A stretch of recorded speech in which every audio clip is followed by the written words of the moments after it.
In today's video, I have a little bit of a story time for you whilst I crochet this cardigan for my very first customer. So first, I'm going to tell you a little bit of a backstory. So a few months ago, I crocheted this patchwork cardigan in the colors blue, light blue, dark blue, and it just had a lot of different shades of blue. And I wore it to school one day, and the lunch lady was like to me, "That is such a nice cardigan, I would buy that." And I thought she was just saying that because a lot of people have said, "Oh, I would buy that," but they don't actually buy it. But then she actually placed an order a few weeks after that incident. And I was really excited because I didn't think that the cardigan that I made before was that good and that anyone would really want to buy it. So I was very excited to make this cardigan for her.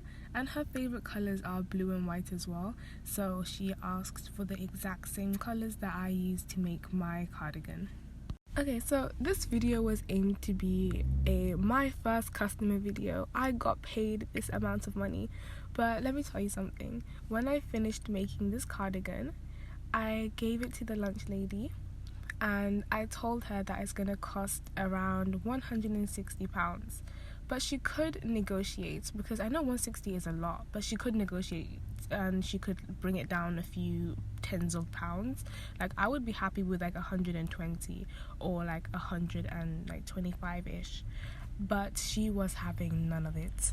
So after she told me what kind of colours she wanted and what kind of style she wanted, and she wanted a longer cardigan because the previous one that I made was cropped, and obviously she's like an old woman. I don't think she would want a cropped cardigan, so she asked me to make it a little bit longer. So that was perfectly fine by me.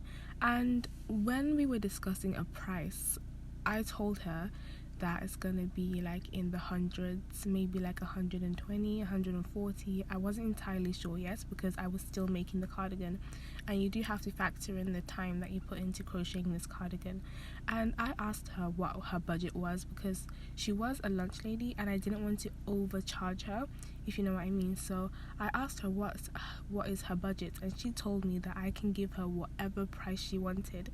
And I told her that numerous times because I didn't want to charge too much money for her. So she kept saying, "No, you don't undersell yourself. Make sure that you charge exactly how much you think this cardigan is worth." So I said, "Okay, that's perfectly fine." And she said to me, "Okay, I'm gonna go to the bank tomorrow and I'm gonna deposit the money so you can bring the cardigan then." And then she told my head of year the next day to like try and convince me to lower the price. And she didn't come to me directly, she just went to my head of year, and the head of year told me that I can't ask for large sums of money because it's a cost of living crisis and rent is getting expensive and food is getting expensive because of inflation and everything. And I was not going to force her to buy the cardigan. I would have just kept the cardigan for myself. So it's not like she has to buy the cardigan. So if she doesn't want to buy it at that price, she doesn't have to. You get what I mean? So then I went to the canteen and the head of year told me to tell her that we should agree on a price that's comfortable for both of us. So she said, "How is £35? And I was shocked. I was asking for 160 at first and I wanted to keep it in the hundreds, but I was shocked. But I felt so bad because they made me feel guilty about inflation and the cost of living and everything. Because obviously it is hard for a lot of families to afford certain things, but if you can't afford it, then you shouldn't put an order for a custom made item.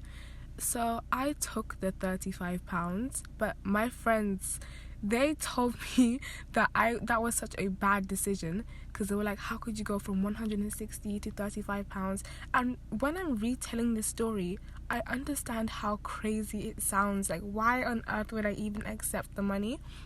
So my friends were so right, and my friends were like, "It's so disrespectful for her to even give you 35 after you asked for 160. So I called my brother. I told him the whole story about what happened, and he just said, go and get that cardigan back. And I was like, oh, so I didn't want to, because I'm a really, really shy person. That's why when she gave me the £35, I kind of just accepted it. My friends told me to tell them how much effort it took for me to make it, and how I was doing it in between exams, and how I think I'm worth a lot more than that. But I said it all in my head, but I couldn't even bring myself to say it in person. So that's why I accepted the money. So my brother said, go and get that cardigan back.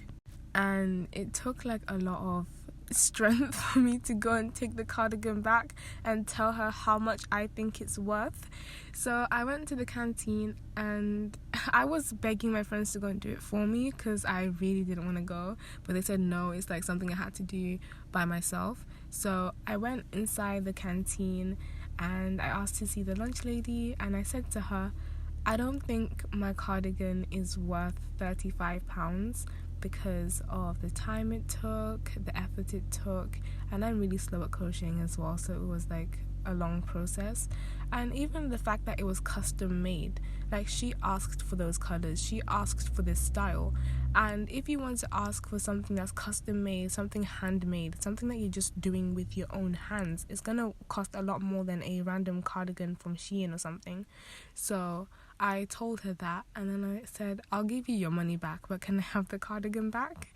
And I said it in like such a shy voice, I didn't even sound so sure, but she was like, oh, okay, that's fine, you can have the cardigan back. So I gave her the money, she gave me it back, and then I ran out of that canteen. I don't think I can face it again because she really wanted that cardigan. And yeah, moral of the story is that she should have told me her budget, so I can work around that budget and see if I want to make it or not. And she should not have told me to choose a price as well. So yeah. So I kept the cardigan anyway, and it's a bit too big for me. So I'll just keep it just to wear around the house or something, just to throw on. But I wouldn't call it a waste of time. A big lesson definitely came from it, that you should definitely be solid with your prices. And I think a mistake that I made as well is the fact that I didn't really take notes when I was making this cardigan, because you have to take notes of how many balls of yarn you used. And I feel like if it was in the hundreds, I would have made a profit anyway, because yarn is like £1 or £2 and I didn't really use that many balls of yarn. But yeah, just taking notes of the materials you used, how much time it took, like do a stopwatch and pause it every time you take a break, and just do that to come up with a solidified price. And I feel like if I did that, I would be more confident in my price.